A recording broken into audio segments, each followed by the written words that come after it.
Aqua Flash at Marian Rivera no, sa isang collaboration. Mag-react tayo sa video niya at babasahin natin yung mga top comments dito about Marian Rivera. Pangapasaway!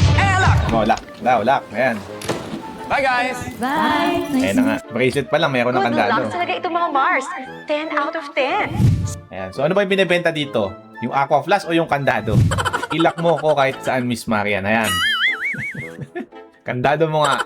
Ibang lock ang alam ko eh. Yung dalawang nag-lock. Iba yun, idol. Paano nyo napapayag si Marian Rivera dito? Ha. Ang witty ng concept eh, no? Dapat may segment din sa CR eh. At least this time, hindi na si Bella Padilla yung nilock. Wait lang, ano reference nito?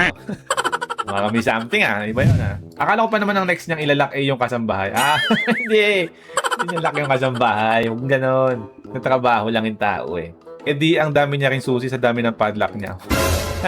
Oo nga, no? Paano mo nga naman matatanggalin lahat sa nakalagay yung mga susi mo? Mukhang next ilalak sa CR si Aqua Flash. Ayan. Tama. Ilalak daw. Napag ganun ako, Paano? Pag ganun ako. Gumanon din naman ako. Yung uhaw na pero nakalak pala. Aray ko! Hayop. Mga gabi naman. Paano kung nawala yung susi? Oo nga, no? Meron kayong duplicate kito.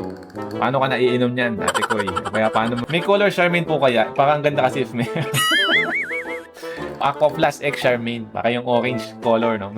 Baka naman Aqua Flash, pengin naman ng isang bote dyan, no? Ganda naman ng design ng ano nyo. Battle, no? Ang daming lock ni ante. Baka may trust issues yarn. Kayo pa nilalagyan nyo din ba ng kandado yung mga parte ng bahay, maliban sa gate nyo? Comment nyo nga sa baba. So, yun lang. Hanggang sa next video ulit.